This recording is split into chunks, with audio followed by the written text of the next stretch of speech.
everyone, it's Cooking with Sue. I figured I would come live and tell you how to make my friend Feriale Yan's Tuscan chicken in your pressure cooker. So as you know, we have the Pampered Chef quick cooker and I'm having a class on that. So if that's something you're interested in, you got to reach out to me on Facebook and I'll let you know. We can do everything from soups, stews, chilies, and desserts. I've made a cheesecake, I've made a chocolate flan today, and now we're making dinner. So the first thing we're going to do is we're going to turn the quick cooker on to sear, which is the first button of the 16 buttons that are available. So it can do proofing of breads. If you watch my channel and you go further down, you'll see that I did some bread the other day as well, and I proofed it in my machine.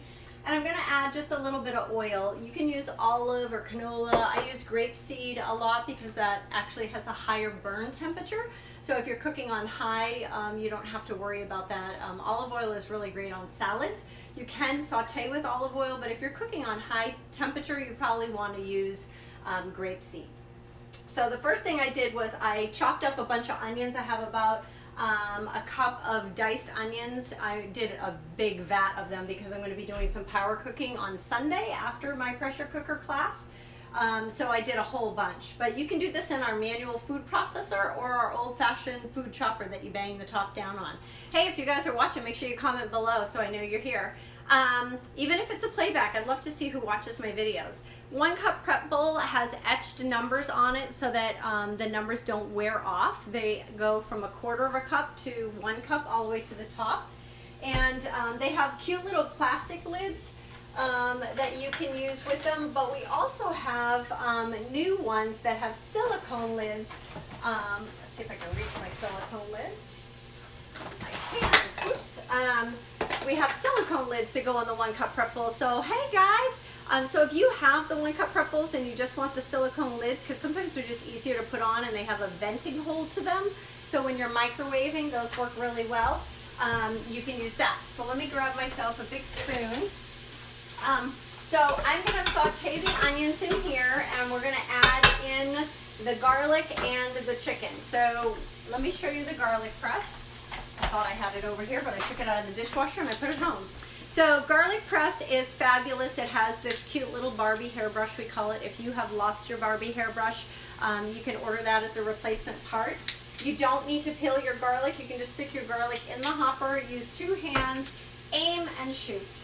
And you can use a knife or you can use the Barbie hairbrush to scrape the garlic off, and then when you open it up, you use the little hook that is on the edge here, and you scoop out the garlic skin so that you don't smell like garlic.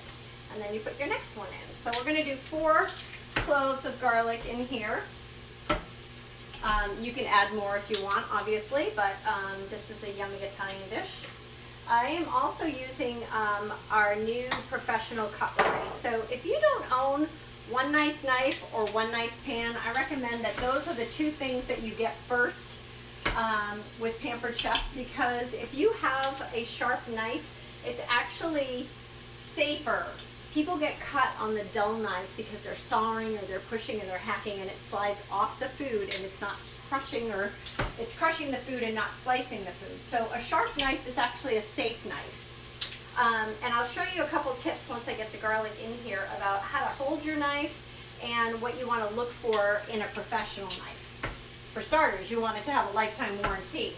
And our cookware and our knives both have a lifetime warranty. So that's something important that you're going to be looking for as well. All right, hold on, last garlic. There we go. Now we're going to add our chicken in. So I sliced our chicken into little strips. I'm using about 2 breasts of chicken. And I'm just going to stir that all up. We're going to cook that for about 3 to 5 minutes. And I'll post the recipe underneath here if you're looking for something fun to cook this weekend. You can do that. So let me tell you about professional knives. So the first thing you want to look for is a knife that has the shaft that is the full length of the knife. And how can you tell? If you look at the back of the knife, you can see that the metal goes straight through. And then ours has a paca, it's called paca wood, for the handle. The other thing you want to know is that when you're holding a knife, I joke, you use your loser fingers so you don't lose a finger, and you pinch the blade. So you choke up on your blade and you actually pinch the blade here rather than holding it back on the shaft. When you're using a chef's knife or a utility knife, you want to make sure, let me get a Santuco. I'm going to tell you a couple quick things. Let's see where my chef's knife is. Here we go. So chef's knife and a Santuco knife. Santuco knife has the air pockets, the little divots on the side, and those are when you're cutting potatoes or zucchini or things like that, so that they and onions, they won't stick to your knife. When you're using a chef's knife, though, remember, you're going to choke up on the knife, you're going to pinch here, and you're going to cut in a downward motion like this, down and forward, down and forward. You also want to make sure that you're honing your knives every week, and a lot of people don't hone their knives. Honing is not the same as sharpening.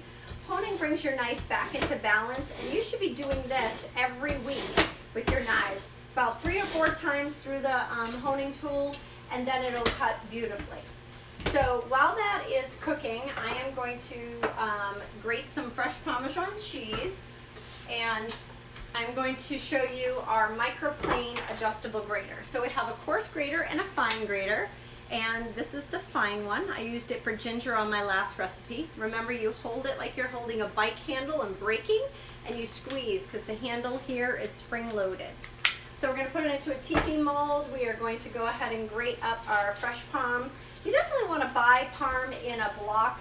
It tastes very different. I tell people all the time, it's the difference between having powdered garlic and fresh garlic. The difference between that shake stuff that I joke with my husband is like sawdust in a can versus fresh Parmesan. So you can use the coarse grater if you're putting it on top of your dish, but if you want your cheese to kind of melt in, you probably want to use the fine grater to make it easier for melting. Anything that is meant to cut from Pampered Chef will cut you, so you want to make sure that you use all of the safety guards.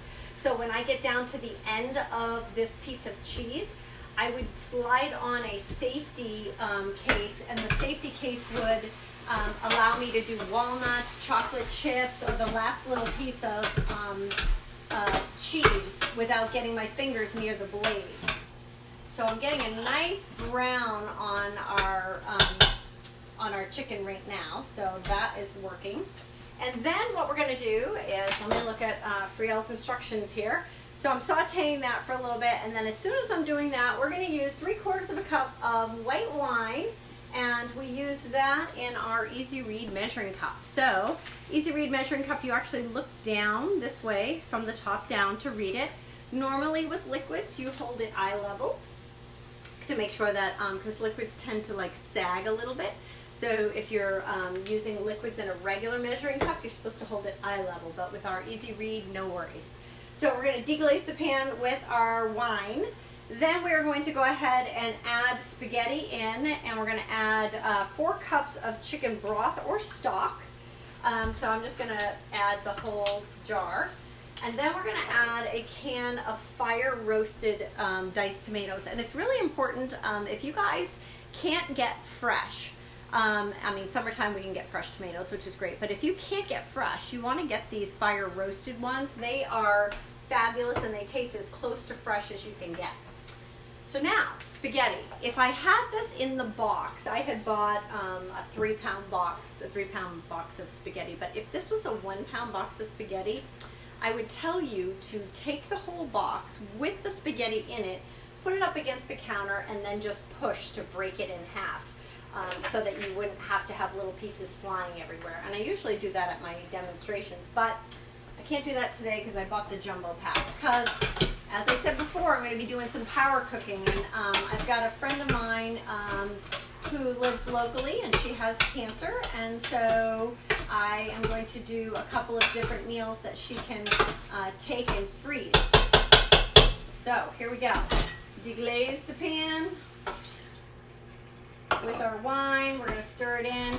Now, what is deglazing? When you are searing meats, which you definitely want to do when you do like a beef stew or a chicken dish, you want all those little burnt on bits that you get onto the bottom of the pan. Those are like your flavor morsels. That's what makes your dish taste so great.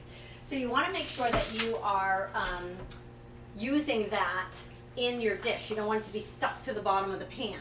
So you want to make sure that you deglaze the pan. You can deglaze it with water, chicken broth, or with wine. And then we're going to just add our chicken broth in here and our tomatoes. And then at the end, we're going to be adding bacon, Parmesan cheese, and fresh spinach to this. And I'll make sure that I post a picture of what it all looks like when it's all done.